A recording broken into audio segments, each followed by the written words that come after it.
Okay, guys. So we're on to our last topic. There are many things that you can cover in the syllabus, but we'll have to at some point call it a day, close it, and this is the last topic we'll be talking about.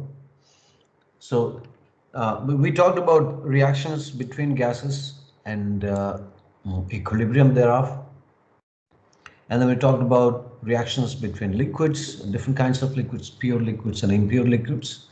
And then we sort of developed the formalism for what constitutes phase diagrams of different the stability of different forms of liquids and their combinations of liquids um, and how do they behave.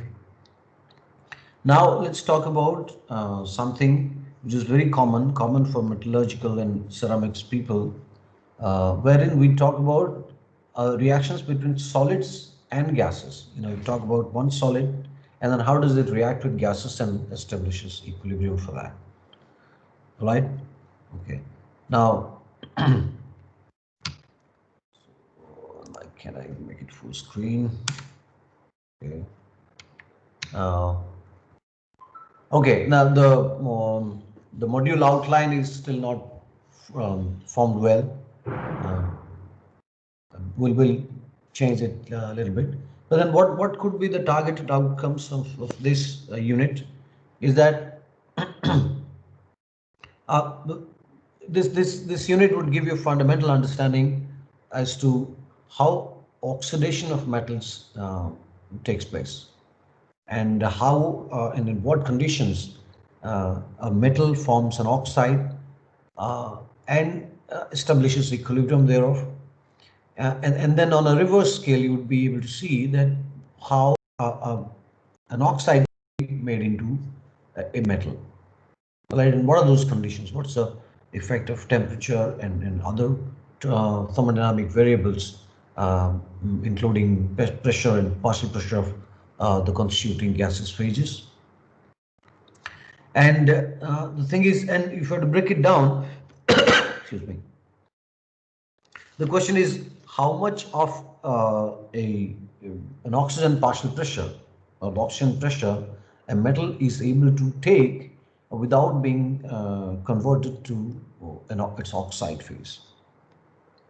All right, and this theory is generic in that the same formalism can be applied to materials like carbonates or sulfides or halides and things like that, wherein you can establish equilibrium between a metal and chlorine and its chloride, and a metal oxide and carbon dioxide along with its carbonate. For example, calcium oxide and then carbon dioxide and calcium carbonate. All those three would be treated in the domain of calcium oxide solid and calcium carbonate solid along with carbon dioxide as the gaseous phase.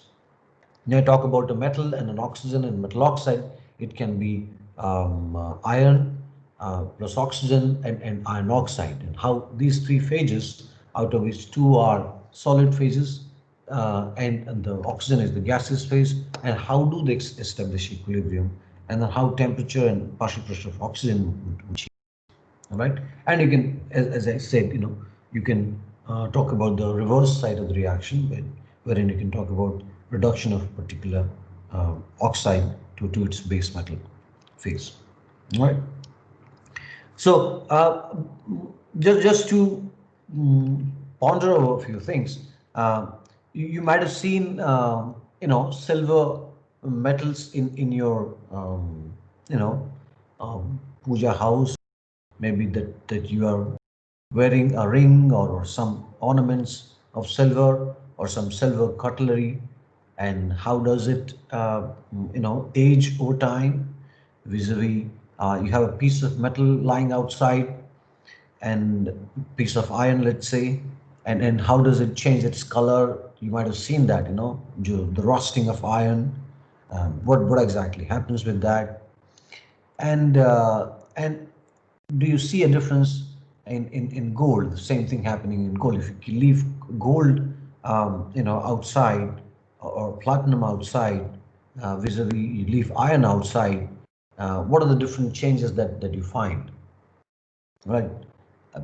I hope you're talking to you is not really possible. I mean, if you can answer that, it's fine. But uh, just go straight. That you'd see that gold kind of remains gold, and remains in its shining form even after being exposed to oxygen or air for years together. Right. Well, the same thing is not so when you talk about silver.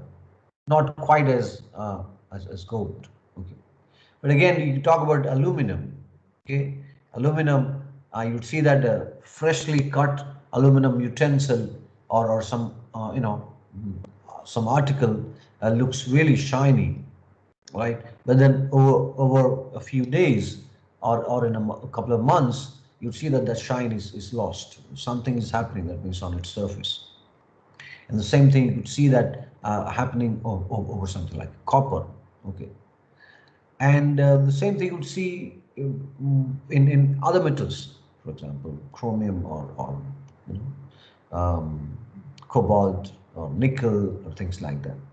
The question is that, well, for the same temperature and for the same air, where the oxygen partial pressure is kind of constant, you'd see different degrees of reactions happening on the surfaces of these materials. That means its reaction with all of these metals, reactions with oxygen is different for a particular condition, right? And that's what we're trying to understand, that how these condensed phases react with oxygen. Okay. Uh, when we talk about the oxidation of metals, we are essentially talking about a metallic phase, right? This is, it could be aluminum, could be titanium, could be anything else, and reacts with oxygen and forms a metal oxide. All right, and you know that this is a solid phase, the metal, and the metal oxide, which is forming after oxidation, is also a solid phase. What is reacting is only the gaseous phase, and this half oxygen is appropriate for this reaction. But you can write reactions of M plus O2 is MO2, and doesn't change many things. But when you talk about the metal solid form in isolation, you see that the metal is already in some kind of equilibrium with its own vapor phase, right? And the same case is that the metal oxide also is in equilibrium with its vapor phase, right? And that can be written in the form of the vapor pressure equation for this metal, right? The saturated vapor pressure equation for this metal. And you'd see that the way these numbers could be different, because the vapor pressure of this metal at certain temperature might not be really high. It can be really, really small, I'm sorry. Could be really small, right? And this metal oxide also could be really small. And if it had a typical sort of smell to it, you'd understand that. Sometimes in areas you'll see a little bit of a iron smell coming. Okay, the solid is a different thing, but then you're not touching it, or you're not going and picking up a solid and trying to smell it. It's the iron vapor in the atmosphere, which gives a feeling that there is iron around. That means iron also exists in a vapor state. Just that the partial pressure of that iron vapor is extremely low. That it's sort of undetectable, right? But the fact is there that this metal is in equilibrium with its vapor phase. Likewise, this metal oxide.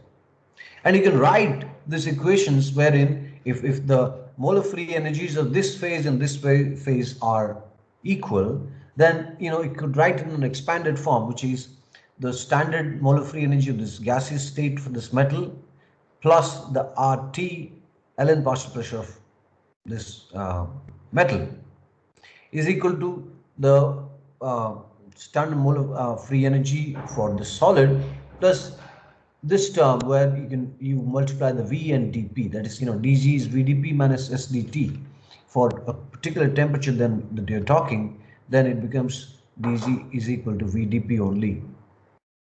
I'm in a class. And you know, you can simply write the equation on the standard form. You could add up this term vdp, where you can see that what to change from pressure 1 atmosphere to the partial pressure of the metal. All right, but you'd see that these are condensed solids, and the pressure induced changes in its volume is fairly minimal. All right, so this you can kind of neglect, and it gives you the form that the free energy, the standard free energy, the molar free energy in the pure state, of course, of the metallic solid is equal to its molar free energy in its gaseous state plus RT logarithm of the partial pressure of the metal. All right, and likewise you can write also that the molar free energy of the metallic oxide, neglecting this one, is equal to the molar energy of the metallic oxide in the gaseous state plus RT ln the partial pressure of the metallic oxide in this gaseous state. Right. So this would change this reaction into something very useful. So, you know, what I changed in the last slide is that you can simply approximate the molar free energy of the solid, molar standard free energy of the solid is equal to that of the gaseous phase plus the RT logarithm of the partial pressure of that gaseous phase, and likewise for the metal oxide also. Now, the equilibrium of interest then becomes, or can be written in the form of the metallic gases plus the oxygen gases is giving rise to metallic oxide gases. Right? And that you'd see that if you want to find out the standard change in the Gibbs free energy is for the reaction, you write that the free energy of the metallic oxide phase, because that's the product when we're talking about the oxidation, minus that of the metallic phase minus that of the oxygen phase, which you can write in terms of minus RT ln Kp. Kp is equal to partial pressure of the metal oxide by partial pressure of the metal by partial pressure of oxygen, and the power is half here depending on the type of equations that you have taken. Had you taken simple M plus O2 is MO2, so this would be MO2 plus this M, and this is PO2, and there will be the ratio would be simply 1. Okay, and that simply translates to the form that del G 0 is equal to RT ln PO2 to the half. And this is nothing but del G is minus RT ln K or Kp. All right, so it turns out that, you know, in case of reaction equilibrium involving condensed phases and the gaseous phases, this one, the equilibrium constant, you should be able to express the equilibrium constant in terms of the species that exists only in the gaseous phase. Now, here, if you talk about PMO and PM, they are really small and can be neglected. All right, and in the equilibrium reaction between the metal solid and the oxygen gas and metal oxide product, you'd see that this is the only part which is in the gaseous state, and the reaction constant and the equilibrium constant can be expressed in terms of the gaseous phase only, which makes it slightly simpler. And with this, you can actually try and understand any reaction, oxidation reaction that is happening, right? And there's something called the equilibrium partial pressure of oxidation. All right, now what is it?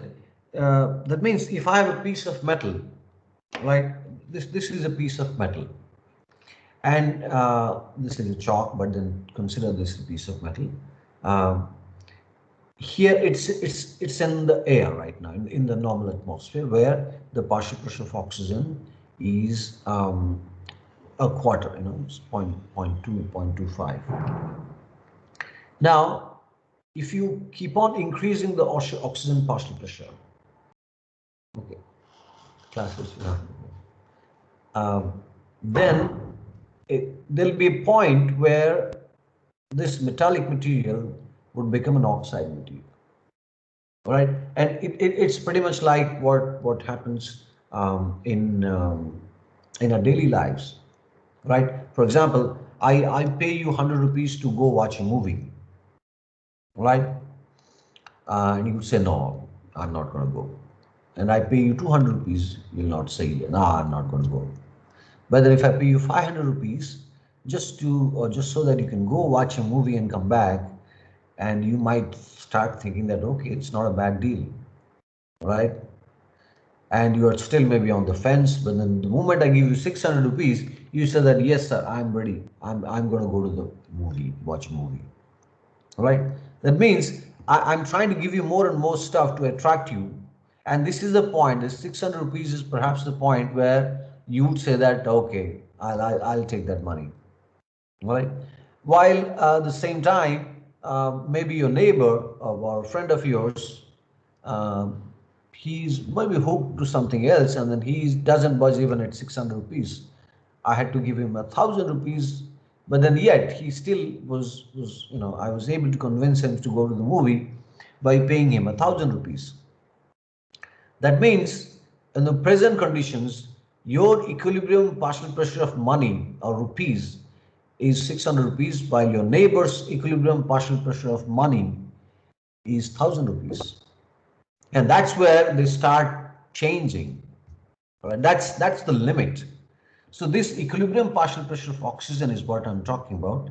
It's the limit to which this metal can remain metal without giving any importance to the oxygen.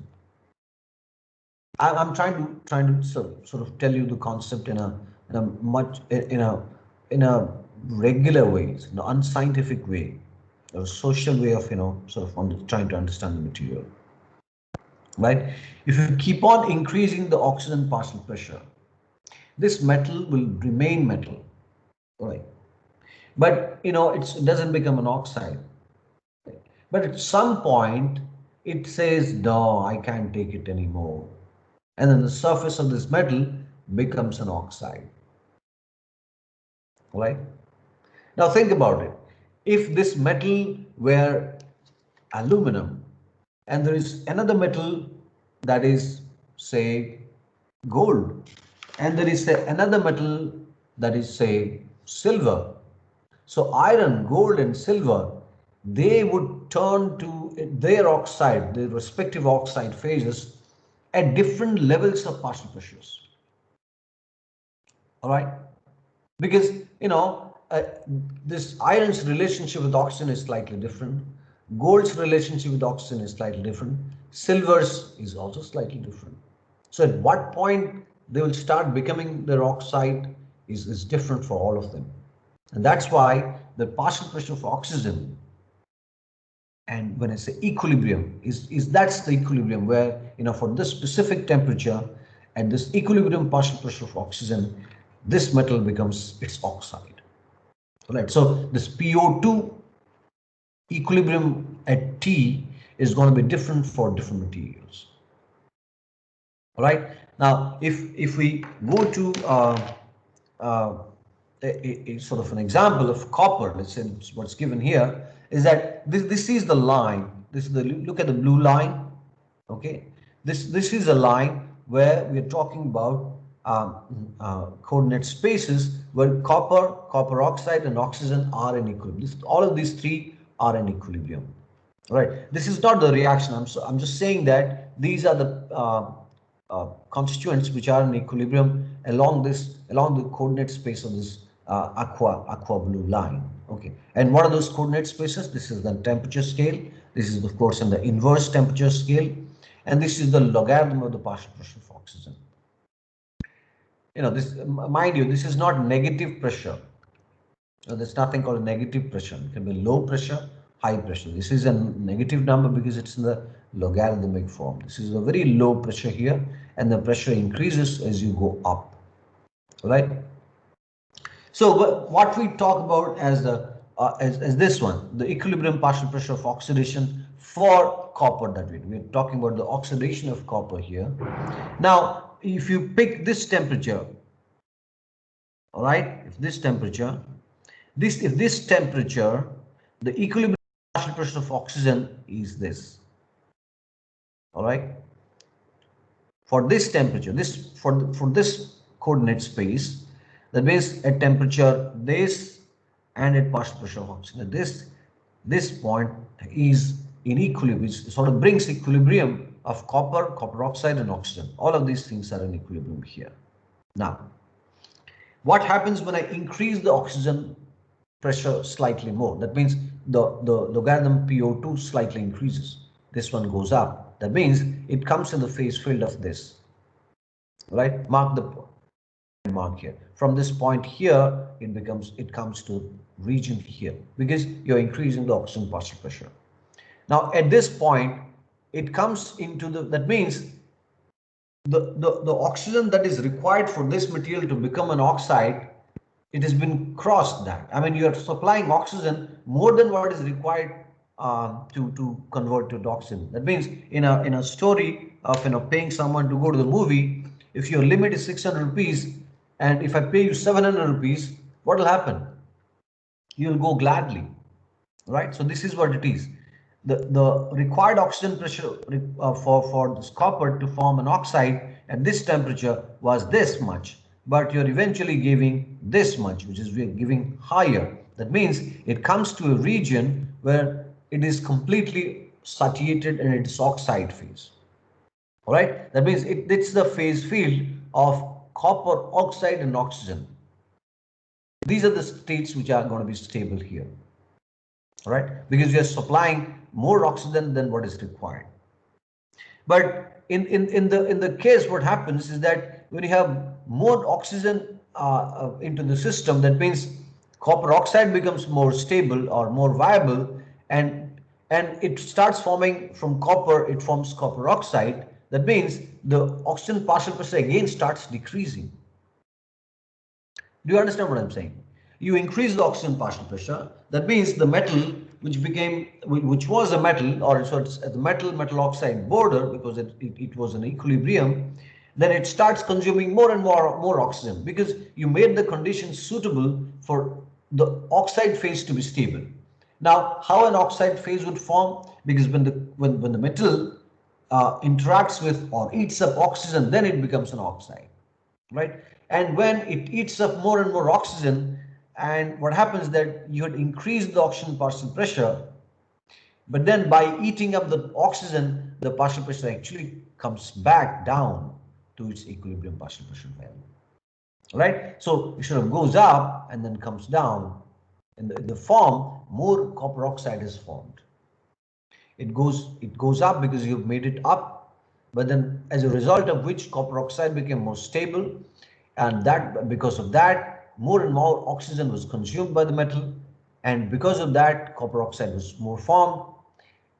But because of the consumption of oxygen, the partial pressure of oxygen again got reduced, comes back to its original value. All right, and in the whole process, by just putting a little bit of an oxygen, you're forming more oxide phase, but you're still bringing back to the equilibrium. Now you can do the cycle, rotate it, like infuse a little more oxygen and then let the process run. Infuse a little more oxygen, let the process run. And with this, you can maintain the formation of copper oxide, more and more copper oxide, while keeping this whole system at this temperature, and then keep forming copper oxide. Now think about the same thing in a reverse way. Now instead of this, for this temperature, instead of putting more oxygen, if I put less oxygen, that means it comes to a place where your copper becomes more stable, because you're not creating a condition for copper oxide to be viable, formation of copper oxide to be viable, but you're actually giving less oxygen than what is required for the equilibrium of copper and copper oxide. In that process, what will happen is that copper becomes more stable, right? When copper becomes more stable, the copper oxide starts converting to copper, because the oxide starts converting to the metallic phase. Now in that process, when the oxide becomes a metal, then it releases oxygen. All right. Now you had decrease the partial pressure of oxygen, but by virtue of the reduction process, the oxygen partial pressure starts to increase. Pretty much the reverse way as to what used to happen when you increase the oxygen partial pressure in the earlier case. All right. In this case, you reduce the oxygen partial pressure, copper becomes more stable, copper oxide becomes copper, and because of that, it releases oxygen, and because of the formation of oxygen, the reduced oxygen partial pressure now starts to increase and goes back to this original value, which is the equilibrium partial pressure of oxygen for that temperature. Now, if you keep on doing that process by, reducing the oxygen partial pressure slightly at keeping the temperature constant, you'll see that you're gradually forming more and more of the metallic phase. That means you had started with copper oxide, but by maintaining proper ratios or proper doses of the partial pressure of oxygen, you're actually, converting the copper oxide into copper, and you're still able to maintain that temperature. So this, maintenance and of this oxygen partial pressure, control and maintenance of this oxygen partial pressure can actually enable you to form either copper oxide or copper, depending on what your objectives are. And this is exactly what is written here, right? And this can be the way to control the various extractive metallurgical processes. And when we talk about extractive metallurgical processes, we're talking about conversion of iron ore to iron, copper ore to copper, and other ores, which are typically found in the form of oxides or sulfides or other ions or compounds. They can be brought back to its the metallic form by maintaining these pressures. And if you want to put it in numbers, you can figure out that this is the reaction for the copper oxidation, and for this reaction you can write del G in the form of minus 321 kilojoules plus 138.5 T, and converting that del G is minus RT ln Kp.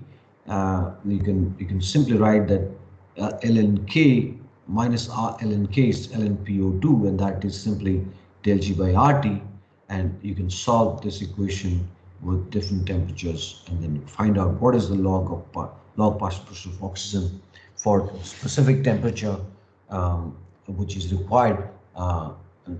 That's equilibrium partial pressure of oxygen is what you can calculate. It would mean that if your reaction partial pressure of oxygen is more than the equilibrium partial pressure of oxygen, then you should be able to convert that metal into the metal oxide.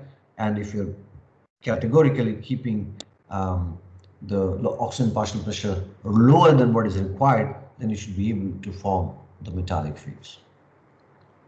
All right, so this is something very useful in the most simplistic terms, because there are other effects also are there, like how a carbon or the carbon monoxide and carbon dioxide are going to influence the processes of reduction. That is in a slightly higher level, which of course we'll talk about. But then in the most simplistic theoretical process, you can see what is the oxygen partial pressure required at a certain temperature for any metal to keep it at the edge of oxidation. It means a little more than that partial pressure of oxygen, the metal would become an oxide, and a little less than that, the metal oxide would become a metal. All right. Okay. And quite in a similar way, we can establish relationships between other forms of oxides or other forms of compounds, where one reacting gas is there and that connects between two different condensed phases. For example, here we are talking about magnesium oxide and carbon dioxide and magnesium carbonate, right? So this is a reaction line, which is the coordinate space talking about the relationship of equilibrium partial pressure of carbon dioxide at different temperatures, which sort of connects between the reactions of magnesium oxide and magnesium carbonate. And instead of magnesium carbonate, oxide and magnesium carbonate, you can simply write calcium oxide and calcium carbonate, right? Or maybe some kind of a sulfide and it's sulfate or sulfite, depending on what reaction you're looking at. So here the reacting gas is carbon dioxide and the solids are MgO and MgCO3. In a way, you know that things like limestone, magnesite, and dolomite are minerals, ores that are used for extracting magnesium oxide or calcium oxide or dolomite, combination of magnesia and calcia. And for that, what you might have seen, you might have studied in your raw materials classes, is that you need to heat them up in some kind of an environment, typically the high temperature environment, right? And in that process, what happens is magnesium carbonate so it becomes MgO and CO2. You can write an equation here. This is kind of an endothermic process where the carbon dioxide is driven off from magnesia and MgO plus CO2. Now this coordinate space actually tells you that what is it that for a specific temperature the partial pressure of carbon dioxide that MgO can take without transforming into magnesium carbonate. Right? If we talk about this temperature, this is the PCO2 logarithm PCO2 minus 2.5. That's the amount of carbon dioxide magnesium oxide can take without converting itself to magnesium carbonate. The pressure is slightly more, then it transforms to magnesium carbonate. And the pressure is slightly less, it can continue to remain magnesium oxide. Right? And when you decrease the pressure again, MgO becomes more stable and some of the magnesium carbonate becomes converted to magnesium oxide. In the process, more carbon dioxide forms, and more carbon dioxide forms, meaning the logarithm, the PCO2 slightly increases and tries to go back to equilibrium. Right? So anything that you do, the system sort of changes its composition and tries to come back to equilibrium. This is a typical diagram. You plot the inverse temperature and the reacting gas partial pressure, and then form a region where in a higher partial pressure region you see the oxide or the carbonate and the reacting gas, they are becoming more stable. On the contrary, in the below that, the reduced form or the oxide form in case of the carbonates, they become the more stable form. Right? I think we'll keep it here. We'll talk about Ellingham diagrams tomorrow, and let me stop here, and then if there are questions, I'd like to take.